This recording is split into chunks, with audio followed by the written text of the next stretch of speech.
Segundo aos Coríntios, capítulo de número 10, verso 5, um texto que já temos usado nas últimas 5 semanas e que hoje, mais uma vez, será um motivo de bênção para a sua vida. 2 Coríntios, capítulo de número 10, verso de número 5, vai tocar o seu coração de uma forma especial, ao ponto de mudar áreas da sua vida. Então eu quero convidar toda a igreja agora a abrir a Bíblia, segunda carta de Paulo aos Coríntios, capítulo de número 10, verso 5. E você também que nos assiste pela internet, quero convidá-lo agora a receber junto conosco esta palavra e ser também muito abençoado. 2 Coríntios 10, 5. Olha o que nos diz esse texto.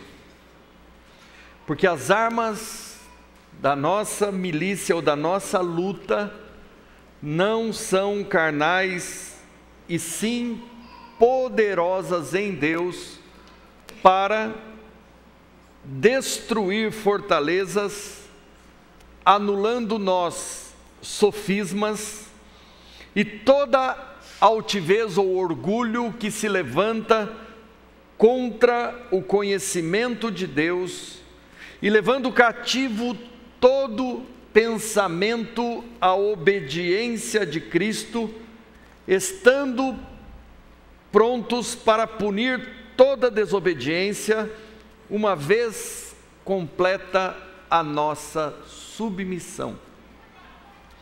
Esse texto, composto por 3 versículos que nós lemos aqui, ele traz consigo revelações que podem, de verdade, transformar a vida e o coração de cada um de nós. E a primeira revelação que ele faz aqui é que nós temos uma luta. Ele diz: as armas da nossa luta não são carnais. E se nós temos uma luta, nós podemos supor que nós temos um inimigo. E este inimigo contra o qual lutamos a cada dia, não pode ser vencido pela força dos nossos braços, mas através de uma arma que não é carnal, portanto ela é espiritual, que Deus nos fornece, que é a sua palavra. E ele diz que com estas armas nós podemos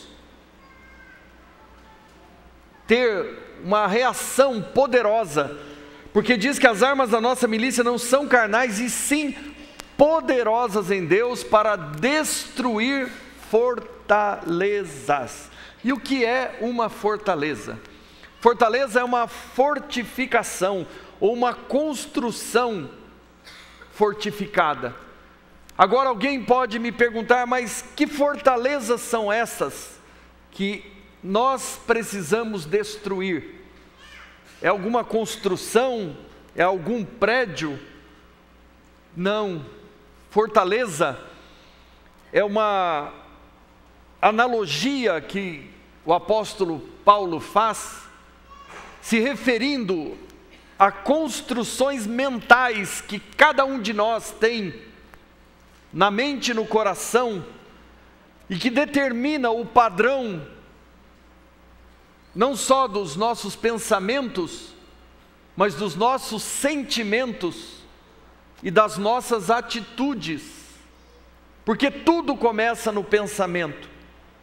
Portanto, fortaleza que Paulo se refere aqui não é uma cidade lá no Nordeste, a capital do Ceará. Fortaleza é um pensamento que se agarrou à nossa mente e se estabeleceu como um padrão que determina não só a maneira que nós pensamos, mas determina o que sentimos e como agimos. E ele diz que as armas da nossa milícia não são carnais, mas são poderosas para destruir estas fortalezas, anulando nós sofismas. E o que é um sofisma? É uma mentira que, contada de forma reiterada, transforma-se em verdade para cada um de nós. Por exemplo, que você não é capaz de vencer determinadas coisas. Às vezes isso é ministrado com tanta veemência sobre nós a cada dia, que nós acabamos tomando como verdade. Que a sua família não tem jeito, não tem salvação, que um problema não tem saída, que uma enfermidade não tem cura. Tudo isso podem constituir-se em sofismas, que vão aprisionando a nossa mente e nos prendendo nestas fortalezas. Então as fortalezas, elas podem ser destruídas pela palavra, mas as mentiras ou os sofismas podem ser também anulados. Você já pensou que tudo aquilo que é contrário ao propósito de Deus na sua vida, pode ser hoje aqui anulado pelo poder da palavra que o Senhor nos envia? E é esta convicção justamente que Deus quer trazer ao coração de cada um de nós. E Ele continua dizendo, anulando nossos sofismas e todo o orgulho que se levanta contra o conhecimento de Deus. O orgulho é o pecado mais antigo da história. O orgulho é que inflamou o coração de Satanás e o levou a se voltar contra Deus. O orgulho foi o que Satanás promoveu no coração do ser humano, quando ofereceu a Eva a possibilidade de ser igual a Deus. E o orgulho muitas vezes tem nos impedido de receber aquilo que Deus tem para nos dar. Portanto, quando o apóstolo Paulo aqui cita 3 realidades que precisam ser vencidas através da arma ou das armas que ele coloca em nossas mãos, em primeiro lugar estão as fortalezas, porque elas são a materialização daquilo que o diabo quer implantar na nossa mente. Depois, mostra-nos a estratégia que ele usa, que é a mentira, que forma os sofismas. E depois mostra como nós acolhemos no nosso coração estas coisas, que é através do orgulho. Então ele mostra-nos um processo, uma fortaleza que se estabelece através da mentira e que tem como porta de entrada o orgulho. E depois agora ele começa-nos a revelar como nós podemos vencer estas coisas. E ele diz assim, levando cativo todo pensamento à obediência de Cristo. Quando nós detectamos que existe em nós uma fortaleza, que existe em nós uma mentira, que existe em nós um orgulho, agora o que nós temos que fazer? Levar esses pensamentos presos, cativos, à obediência de Cristo. E ele continua dizendo aqui, estando prontos para punir toda desobediência, uma vez completa a nossa submissão. Eu quero orar com vocês aqui nesta noite, porque eu creio que Deus vai fazer algo extraordinário na vida de cada um de nós, através da palavra dele, que vem como uma espada e penetra no nosso coração, ao ponto de dividir os pensamentos e os sentimentos. E eu quero orar junto com você agora. Eu pediria que você, por favor, por um instante, fechasse os seus olhos. E quando nós oramos neste lugar, meu Pai, nós não só temos a certeza de que o Senhor nos ouve, mas também temos a certeza de que o Senhor responde a nossa oração. Faz deste tempo um tempo de renovo para a Tua igreja. Faz deste tempo um tempo de cura, libertação, salvação para a Tua igreja. Faz deste tempo um tempo de renovo, de restituição para toda a Tua igreja. Todos nós desejamos viver em vitória, mas a nossa vitória está condicionada ao fato de termos a nossa mente completamente renovada nesta noite. Por isso eu clamo, Espírito Santo, vem convencer cada um de nós, através da palavra. Convence-nos não só a respeito do pecado, da justiça e do juízo, mas também do teu propósito para a nossa vida e da nossa identidade nova em Cristo Jesus. Faz esta obra perfeita, eu te peço, em nome de Jesus. Amém.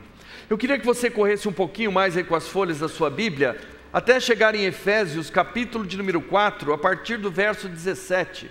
Efésios 4, 17. Marquinhos, se você puder me dar um pouco mais de retorno, eu fico agradecido. Efésios 4, 17.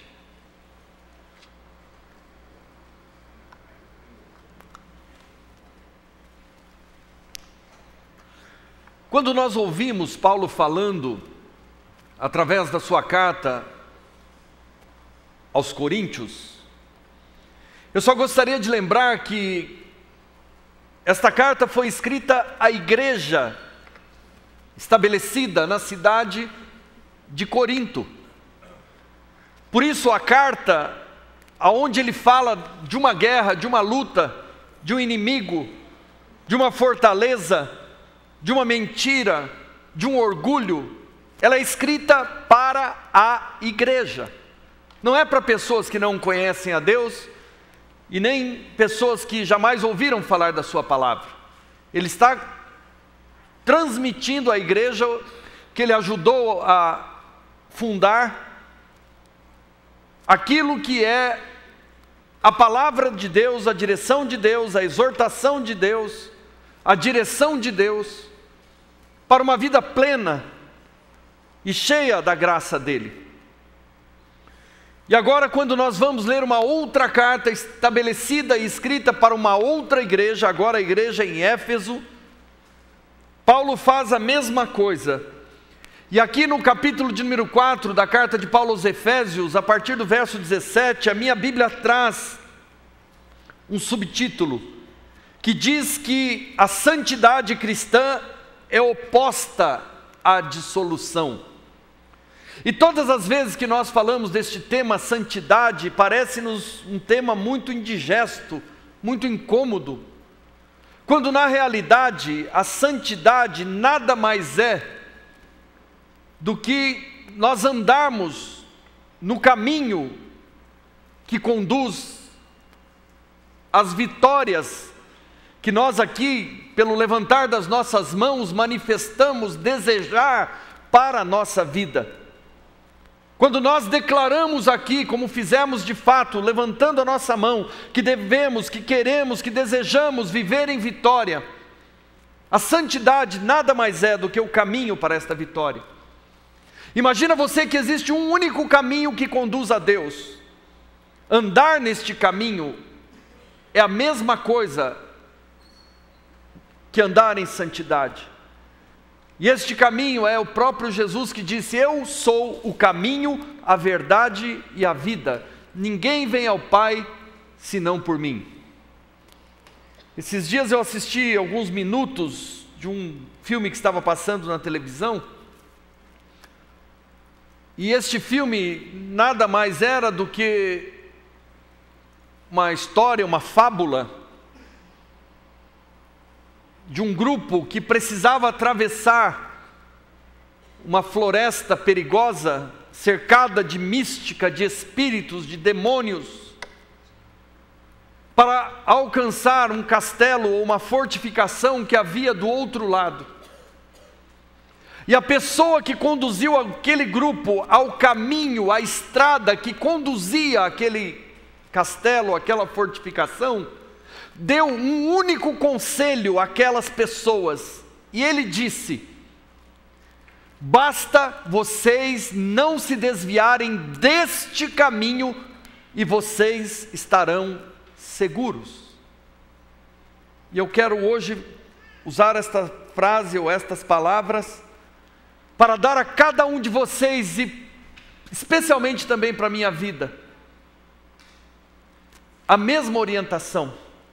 Basta nós não nos desviarmos dos caminhos, ou do caminho que o Senhor nos propõe, para que estejamos seguros e para que sejamos cercados pelo seu cuidado, pela sua provisão e pela sua bondade. Na história deste filme, em determinado momento eles se viram numa encruzilhada e, sem perceber, eles se desviaram do caminho. E quando eles se desviaram deste caminho, eles se depararam com demônios, se depararam com feras, se depararam com situações que trouxe grande pavor, grande medo a eles. E aí eles se veem envolvidos num processo para conseguir voltar para este caminho. E esta é a história da nossa vida. Existe um caminho que conduz a Deus. E Jesus diz: eu sou o caminho, a verdade e a vida. E ninguém vem ao Pai, senão por mim, senão por este caminho. E agora Paulo, através desta carta que ele escreve aos Efésios e também a cada um de nós, ele diz que a santidade cristã é oposta à dissolução que o mundo oferece. Esses dias eu lia uma frase de John Wesley, escrita muitos e muitos anos atrás, alguns séculos atrás, quando ele dizia: a salvação tira a minha e a sua vida do mundo, e a santificação tira o mundo da minha e da sua vida. Muitas vezes nós fomos tirados do mundo, mas o mundo ainda não foi tirado de nós. Por isso vem-nos nesta noite uma direção, uma palavra, que nos leva a entender um processo que precisa ser desencadeado no coração de cada um de nós, a fim de podermos alcançar não só a salvação, que eu creio a grande maioria de nós já alcançou pelo fato de crer em Jesus, mas as vitórias que são fruto de uma vida de santificação. Porque é possível ser salvo, mas continuar cheio de misérias dentro do coração, se nós não tivermos clareza a respeito de como nos ver livres delas. E nós hoje vamos receber da parte de Deus esta instrução, esta orientação, e à medida que a palavra vai sendo pregada, Deus vai realizar uma obra na vida, no coração, na mente de cada um de nós. E as armas da nossa luta, que não são carnais, mas são poderosas em Deus, vão destruir fortalezas, vão desfazer mentiras, e vão arrancar de nós todo o orgulho que se levanta contra o conhecimento de Deus, levando o pensamento de cada um de nós cativo à obediência de Cristo, e nos preparando para punir em nós mesmos, não através do autoflagelo, mas através do arrependimento, punir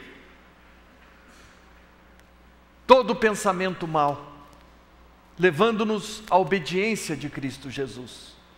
E esse texto começa dizendo assim, Efésios 4,17: isto, portanto, digo e no Senhor testifico, que não mais andeis como também andam as pessoas deste mundo que ainda não conhecem a Cristo, na vaidade dos seus próprios pensamentos.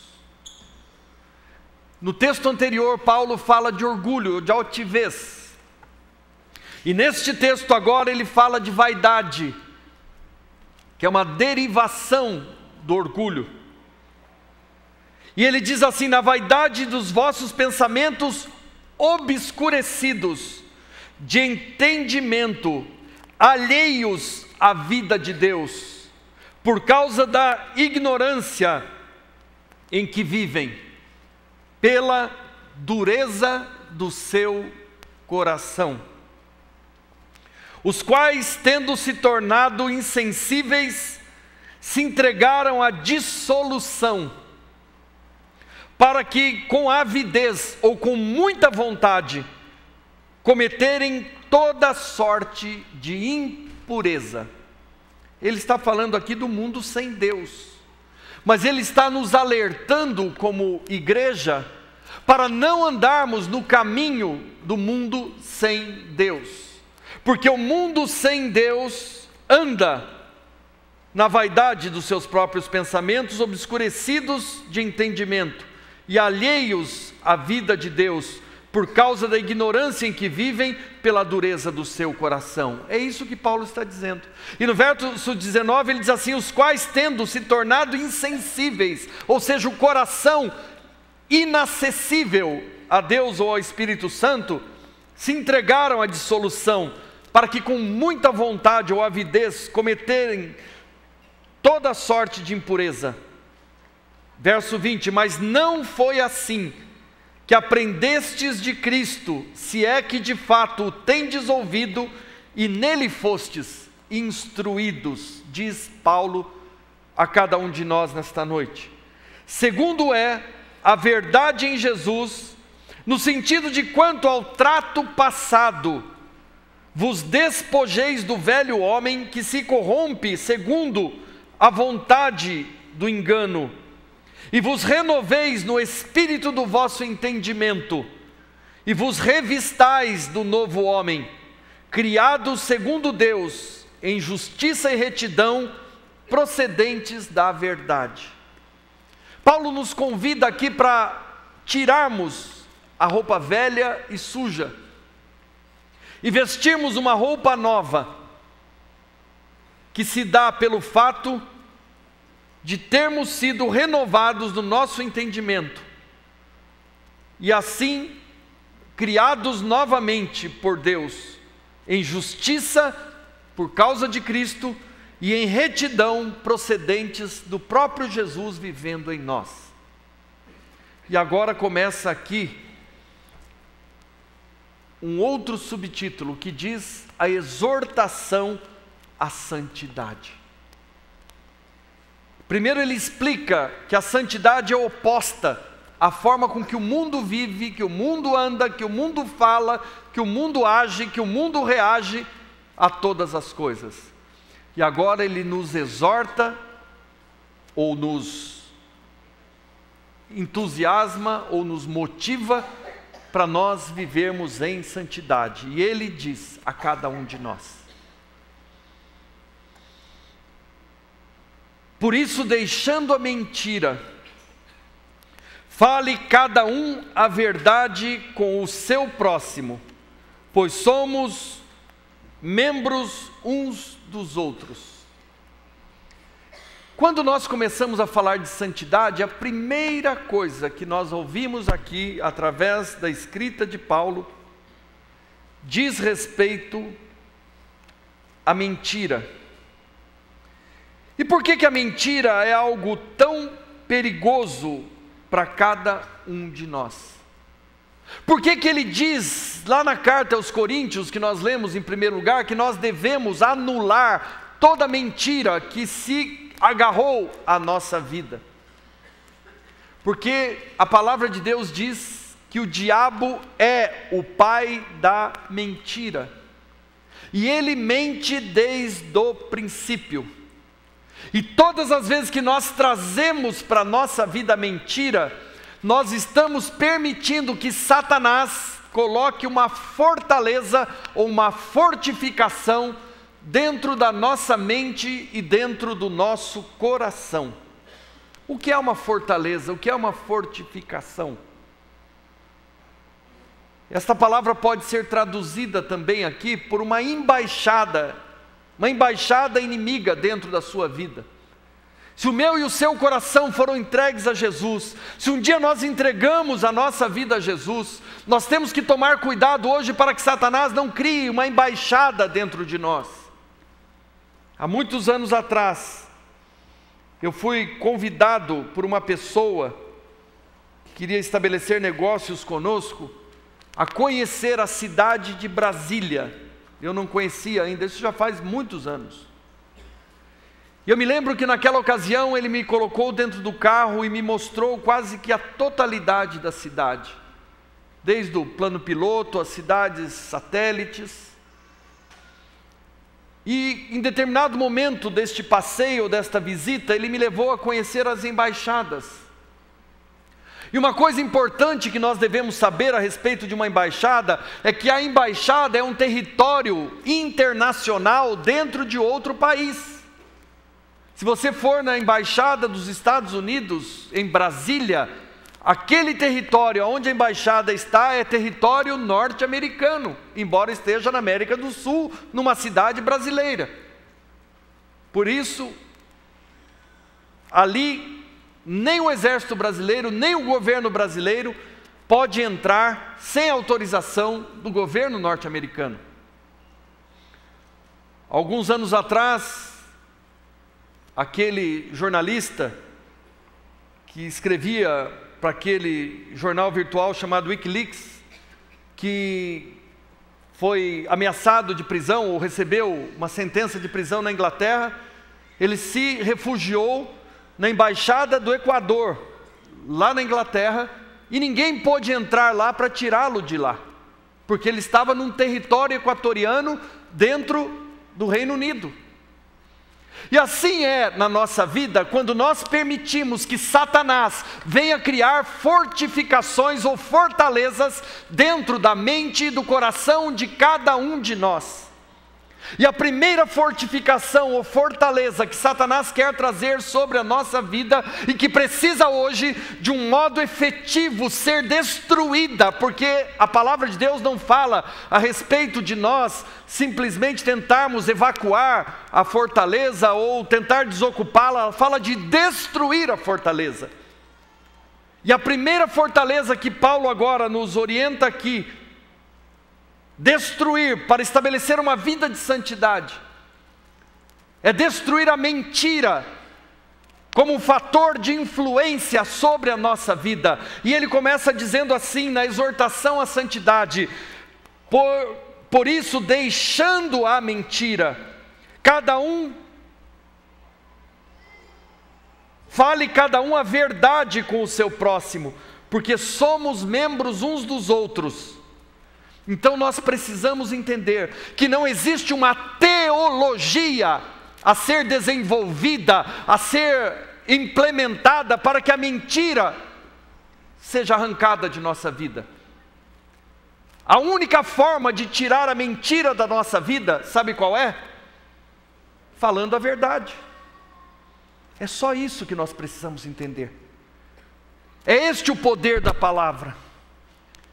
Outro dia eu repartia com vocês uma frase que eu quero repeti-la novamente nesta noite, dizendo que a Bíblia é um livro simples que foi escrito para gente complexa.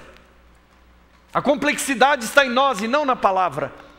A forma de vencer a mentira é simples. 2 pontos, abre aspas. Fale a verdade, fecha aspas, ponto. É só isso. Não tem que fazer um grande exercício. Meditação transcendental. Matricular-se numa universidade de teologia, graduar-se e pós-graduar-se para vencer a mentira. Vencer a mentira é falar a verdade. Viver em santidade, ou no caminho que conduz a uma vida de vitória, começa pelo fato de falarmos a verdade. Porque enquanto estamos vivendo na mentira, nós estamos nos associando ao diabo, que é o pai da mentira, que vem e estabelece em nós uma fortaleza. Aí nossa vida passa a ser fundamentada na mentira, nós vivemos uma vida dupla e nunca vamos viver em vitória. Passo número 2. Ele diz assim: irai-vos e não pequeis, não se ponha o sol sobre a vossa ira. A ira, e nós vamos repetir isso mais abaixo, porque ele volta a falar sobre isso, ela dá autoridade a Satanás, para estabelecer uma fortaleza, uma embaixada dentro da nossa vida. Porque está escrito em Apocalipse 12:17, Satanás é cheio de ira, E se nós odiamos alguém, temos uma casa edificada para o diabo habitar dentro da nossa mente, dentro do nosso coração. Só que eu quero dizer para você, não existe nenhuma teologia especial para nos levar a vencer a ira. A direção que a palavra nos dá é que nós não devemos permitir que a ira se transforme, se materialize através da nossa vida. E no verso 27 vem aqui a grande orientação desse texto: não deis lugar ao diabo, porque se nós damos lugar a ele, sabe o que acontece? Ele volta a ter influência sobre a nossa vida. Ele volta a influenciar-nos nos nossos pensamentos, sentimentos, atitudes, e nós perdemos a oportunidade de ter uma vida plena e vitoriosa, e nós nos transformamos novamente em escravos do pecado, em marionetes nas mãos do diabo, e mesmo sendo crentes cristãos, podemos destruir aquilo que Deus nos deu, destruir a nossa família, destruir relacionamentos, destruir as bênçãos que Deus tem colocado em nossas mãos, destruir o ministério que Ele tem nos proposto. Por isso Ele nos diz: não deis lugar ao diabo. Aquele que furtava, aqui nós encontramos mais uma orientação: não furte mais, antes trabalhe, fazendo com as próprias mãos o que é bom, para que tenha com que acudir o necessitado. E esta palavra furto ou roubo, aquele que roubava não roube mais, também não traz consigo nenhuma teologia para se vencer o roubo. A partir da semana que vem vamos ter um curso de uma semana ensinando cristãos a deixarem de roubar. Mas você sabia que o roubo é uma coisa muito mais presente na nossa vida do que nós podemos imaginar? Porque o roubo, ele abrange uma série de fatores da existência humana. Nós muitas vezes podemos ser ladrões de sonhos, ladrões do ânimo do nosso irmão, ladrões de fé, ladrões de esperança, ladrões de alegria, ladrões de paz. Quando nós não nos portamos de modo santo, nós podemos subtrair ou roubar toda a bênção de Deus que foi determinada sobre a nossa casa, sobre o nosso lar, porque simplesmente assumimos um papel que não era o nosso. E a grande preocupação a respeito do roubo está no fato de estar escrito, João 10:10, porque o inimigo veio para roubar, matar e destruir. E quando nós passamos a fazer isso, nós estamos mais uma vez edificando uma fortaleza, uma morada para o inimigo dentro da nossa mente. E Deus nesses dias tem nos permitido falar a respeito destas coisas com um único propósito: o propósito de libertar, curar e abençoar cada vida que pode ouvir esta palavra. Deus quer fazer isso conosco, porque eu e você podemos nos tornar ladrões da esperança daqueles que convivem conosco, em todo tempo ministrando derrota, fracasso, frustração, declarando toda sorte de miséria, tornando-nos amargos, roubamos a alegria das pessoas que convivem conosco e fazemos da nossa existência uma disseminação do inferno. Por isso o apóstolo Paulo diz: aquele que roubava não roube mais. O próprio Deus diz, através da boca do profeta Malaquias: vós me roubais e me perguntam, no que te roubamos? E Deus responde: vocês me roubam nos dízimos e nas ofertas. a importância desta questão na nossa vida é que esta realidade é contrária à natureza do próprio Deus e do próprio Cristo. Porque voltando ao texto de João 10:10, quando diz que o inimigo veio para roubar, matar e destruir, diz: mas eu vim, diz o Senhor Jesus, para que tenham vida e a tenham em abundância. E a vida abundante é aquela vida onde o roubo já não existe mais, porque existe uma nova natureza que se manifesta agora, cuja maior preocupação é socorrer, é amparar, é suprir, é cuidar um do outro. Não mais para subtrair, mas agora para acrescentar. E a pergunta é: o que eu posso fazer por você? Como eu posso te ajudar? Quando alguém compartilha um sonho, dizer: eu vou estar orando pela sua vida, eu estou do seu lado, conta comigo. E eu testemunhava hoje pela manhã que nos momentos mais críticos da nossa vida, eu fui até o nosso querido pastor Carlos Alberto, fui à casa dele e disse: pastor, eu estou passando por uma situação e eu não vou dar conta de permanecer à frente da igreja em virtude do momento que estamos vivendo. Tenho me sentido muito enfraquecido. E ele me deu uma palavra. Ele diz: você vai permanecer, e se for necessário eu vou estar do seu lado, mas você não vai desistir. Aquilo renovou as minhas forças. Ele não precisou vir para estar do meu lado aqui, fisicamente, mas o simples fato de saber que eu podia contar com ele, renovou as minhas forças. Isso é o contrário de roubar.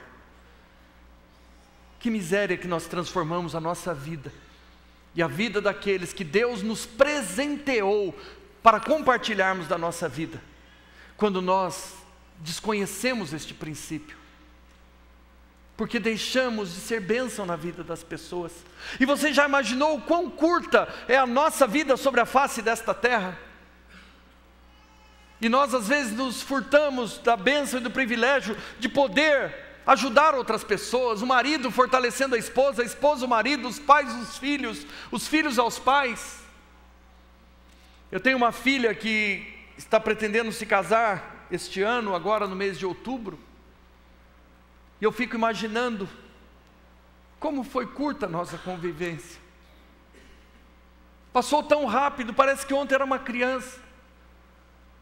Mas eu posso louvar a Deus, porque eu e minha esposa, durante esse curto período de tempo, pouco mais de 20 anos, nós pudemos compartilhar com ela a nossa própria vida, dando tudo aquilo que nos foi possível dar, mas acima de tudo compartilhando com ela a nossa fé e a nossa alegria de servir ao Senhor.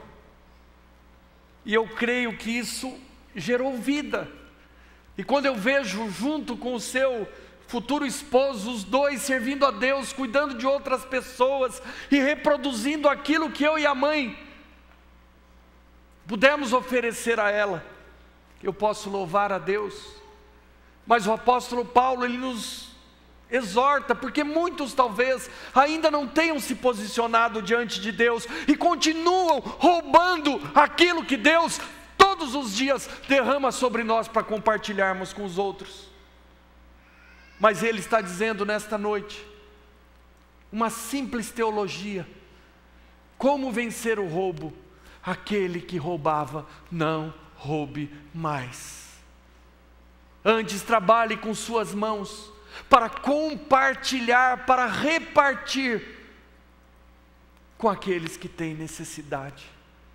Necessidade de uma palavra, necessidade de um afeto, necessidade de um apoio, necessidade de uma declaração sua dizendo: eu estou com você, eu vou te ajudar. Eu me lembro de uma oportunidade que eu tive de fazer a mesma coisa que o pastor Carlos Alberto fez comigo, com um irmão em especial. Eu fiz isso muitas vezes e posso citar aqui N testemunhos. Mas um dia, um irmão foi acusado injustamente de algo que ele não tinha cometido. mas ele estava muito envergonhado. E eu me lembro que nós tínhamos um evento na igreja, e eu fui até ele, sabendo da situação, do momento que ele estava vivendo, e falei: você vai a este evento da igreja? Ele falou: não vou, porque eu estou me sentindo muito envergonhado. Eu falei: eu sei quem você é, e você vai ficar junto comigo, e eu vou estar ao seu lado. E eu me lembro como isso foi redentor para a vida deste irmão, que pôde, através de uma atitude tão simples, recobrar o seu ânimo, recobrar as suas forças, recobrar a sua esperança, e pôde não só vencer aquele momento difícil em sua vida, mas como pôde também experimentar a graça de Deus. Por isso Deus nos convoca hoje, nesta noite, a destruir esta fortaleza que nós trazíamos dentro da nossa mente, porque muitos lares têm sido destruídos ou foram destruídos por causa desta presença do inimigo, levando-nos ou levando pessoas a agir de modo equivocado. Mas nesta noite Deus quer não só destruir esta fortaleza, mas quer capacitar a cada um de nós a restaurar aquilo que precisa ser restaurado. E a palavra continua nos dizendo agora: não saia da vossa boca nenhuma palavra torpe, e sim unicamente o que for boa para a edificação, conforme a necessidade, e assim transmita graça aos que ouvem.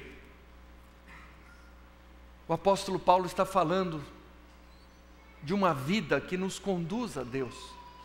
A santidade nada mais é do que andar no caminho que leva a Deus, e o caminho é o próprio Cristo. E neste caminho ele diz: não saia da vossa boca nenhuma palavra torpe. E a torpeza no falar muitas vezes se manifesta através de palavras inconvenientes, de palavras ditas de modo irresponsável, de palavras que se traduzem através de piadas, marcadas pela malícia.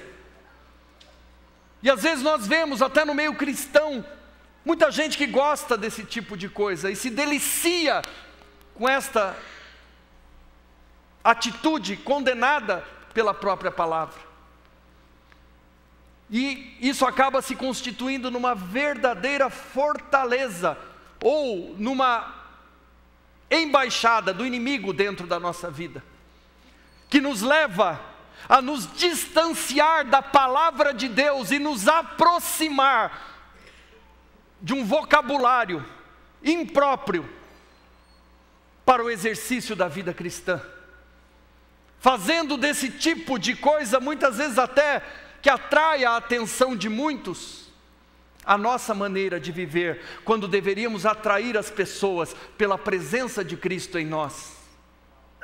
Por isso, não há uma teologia para convencer-nos a mudar o nosso vocabulário e a maneira de falar.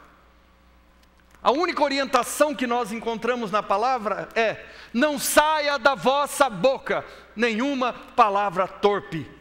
Antes, somente a que for boa para a edificação, conforme a necessidade, e assim transmita graça àqueles que ouvem. E olha o que diz o verso 30. E não entristeçais o Espírito Santo de Deus, no qual fostes selados para o dia da redenção. Sabe qual é o dia da redenção? É o dia que todos nós vamos partir para estar com Deus. E nós fomos selados, fomos carimbados, fomos marcados para um dia estarmos com Deus.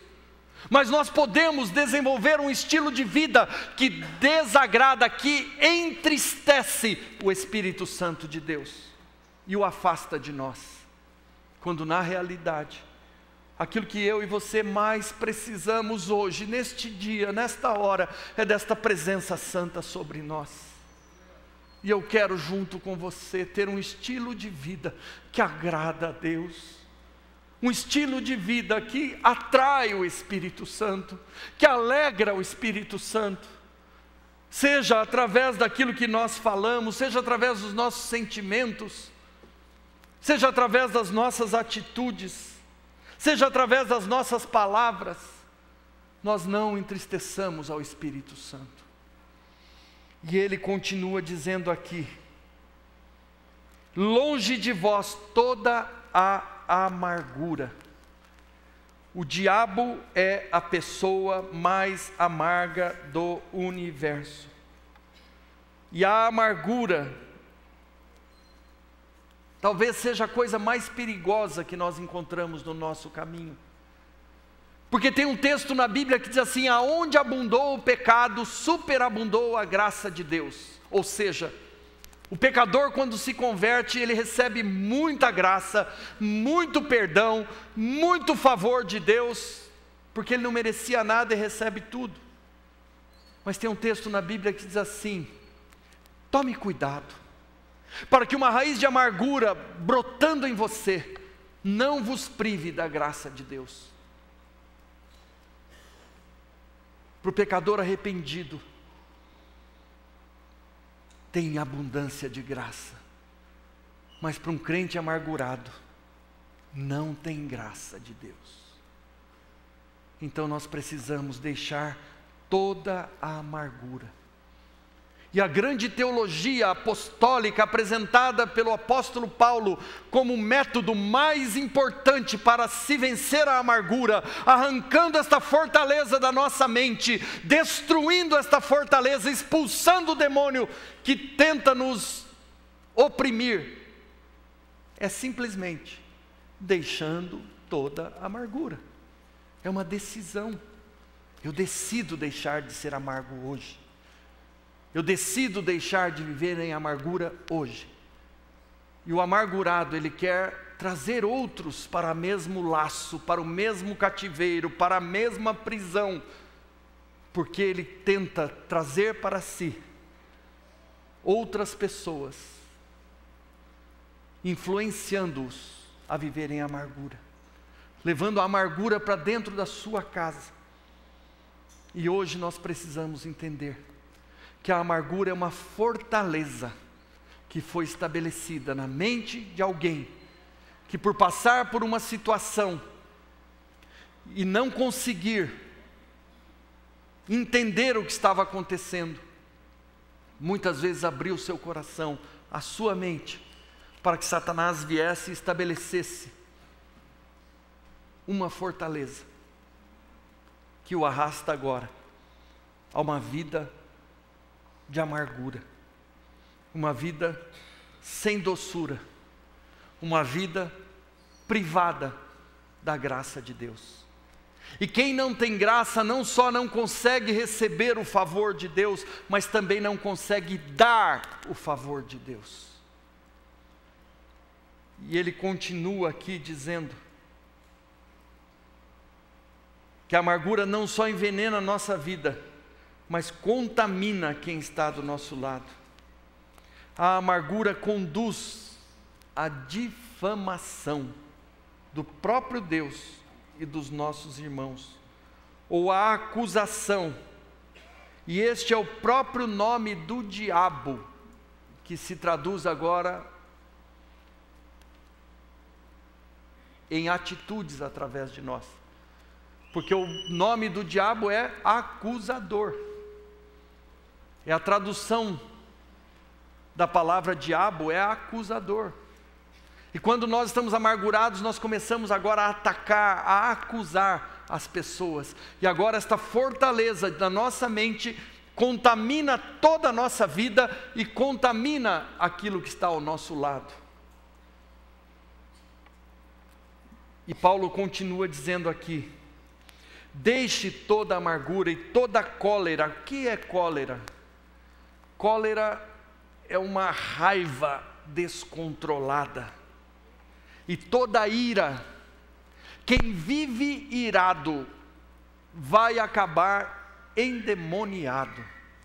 Porque Satanás, como diz o texto de Apocalipse, capítulo de número 12, verso de número 17, é cheio de ira e vive todo o tempo irado. Esses dias eu estava assistindo um filme no YouTube com a minha esposa, O Homem que Foi ao Inferno. Olha que filme bom para assistir antes de dormir. Nós assistimos uns 5 minutos do filme e já desligamos, mudamos o canal, quebramos a televisão, porque tanta opressão que aquilo trouxe para nós. Mas é um filme, segundo a mulher do camarada que teve uma experiência de descer ao inferno, ele foi e contou para a mulher tão discreta que ela fez um filme do que ele falou para ela. Tome cuidado com o que você fala para sua mulher, viu? E uma coisa que me chamava a atenção é que diz que o corpo dele estava sendo cortado, dilacerado por demônios, mas não era o corpo físico. E ele me trouxe ali uma explicação e uma revelação que eu nunca tinha ouvido antes. Ele diz que o corpo físico não entra no inferno, porque no inferno não há sangue. Porque está escrito no texto de Levítico, capítulo de número 17, verso 21, que a vida está no sangue e o sangue é a vida, e no inferno não há vida. Então ele sentia a dor de cortarem a sua carne, aqueles demônios, e ele clamava por misericórdia, e eles simplesmente zombavam dele e continuavam imprimindo a ele aquela dor. E outra coisa que ele dizia é que o cheiro daqueles demônios era um cheiro tão tóxico, mas tão tóxico, que se um ser humano tivesse um contato com um daqueles demônios, poderia morrer só pelo cheiro que eles exalavam, de tão tóxico que era. E por que eu estou falando essas coisas para vocês? É porque muitas vezes nós atraímos esta presença sobre nós, e nós muitas vezes estamos sem energia, sem força, sem fogo, sem ânimo, sem coragem, sem unção, sem graça, porque nós não cuidamos daquilo que nós fazemos, porque nos desviamos do caminho. E Jesus diz: eu sou o caminho, a verdade e a vida. E Jesus nos provê a sua palavra, porque a palavra é o próprio Jesus. E Paulo, agora munido desta revelação, ele diz: as armas da nossa luta não são carnais, mas são poderosas em Deus para destruir toda a fortaleza que um dia entrou na vida de cada um de nós, e para desfazer toda mentira, e para anular toda a soberba e toda a arrogância, e para levar os nossos pensamentos agora cativos à obediência de Cristo. E é este o milagre que Deus quer fazer nesta noite. Ele quer libertar a todos nós, Ele quer tornar-nos pessoas saudáveis, sadias, curadas, libertas, prontas agora para comunicar a vida de Cristo. E Ele continua dizendo: e deixando toda gritaria. Eu sei que isso não diz respeito a nenhum de nós, né? Porque nenhum de nós grita em casa, grita com os filhos. Isso é só no cinema que a gente vê. Deixando toda gritaria, toda blasfêmia. O que é blasfêmia? Blasfêmia é nós duvidarmos daquilo que Deus falou através da palavra dEle. Se Ele disse, a palavra diz que Ele cumprirá. Se Ele diz que vai salvar, Ele vai salvar. Se Ele diz que Ele pode curar, Ele pode curar. Se Ele diz que Ele pode restaurar, Ele pode restaurar. E aliás, Ele diz: tudo é possível àquele que crê. E Ele diz também, deixando toda a blasfêmia, bem assim toda a malícia. O que é malícia, pastor? Malícia é você olhar a segunda vez. A primeira vez não é pecado. Tem hora que vem na frente assim, você não consegue desviar. Mas olhar a segunda é malícia. Ou assim, aquele slow motion, quando você vê a primeira vez, você vai agora. Demora um pouco mais para desviar o olho. Isso é malícia. Você entendeu, né? precisa explicar mais nada. Por isso que eu amo pregar para vocês. Vocês são pessoas tão sábias, captam as coisas assim com uma rapidez. Antes sede uns para com os outros benignos. Hoje pela manhã eu falava, na presença aliás deste casal, um casal que me procurou na semana passada, e eles me falavam: pastor, eu fui tão abençoado nessa igreja. Nós chegamos nessa igreja 4 anos atrás e a nossa vida mudou. Nós amamos cada um dos pastores, nós amamos os nossos líderes, nós amamos as pessoas desta igreja. Isso é ser benigno. Tem gente que entra, só olha defeito. Se pedir para fazer uma relação de virtudes do irmão, talvez vai ter muita dificuldade, mas se for para falar mal, já tem na ponta da língua. Isso se chama inocência. Isso se chama benignidade. E muitas vezes nós somos tão prontos a caluniar, mas tão difíceis de reconhecer as características que estão na vida das pessoas que estão ao nosso lado. É tão fácil falar mal dos outros, quando mesmo sabendo que a palavra condena, mesmo sabendo que entristece ao Espírito Santo, mesmo sabendo que isso traz fortaleza para dentro da nossa mente, muitas vezes nós vemos reiteradamente na vida, no caráter de pessoas que se dizem cristãs, o costume de falar mal uma das outras. Quando a palavra de Deus nos mostra que nós temos que ser benignos. Benigno é o que fala bem, é o que pensa bem uns dos outros. E às vezes a gente não sabe porque as pessoas vivem tão oprimidas, tão deprimidas, tão angustiadas, porque existem milhares de fortalezas, de embaixadas malignas estabelecidas dentro da mente. Mas o Senhor diz: sede benignos, compassivos. O que é compassivo, pastor? Compassivo é paciente. Às vezes a gente está com a paciência no limite, mas você vai e se renova em Deus, porque Deus tem muita paciência com você e comigo, e a gente olha para Ele e fala: que bom que o Senhor não desiste de mim, e eu também não vou desistir desse meu irmão, dessa minha irmã. Sede compassivos, perdoando uns aos outros.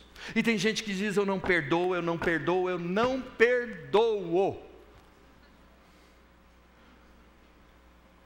Perdoai-nos assim como nós perdoamos a quem nos tem ofendido.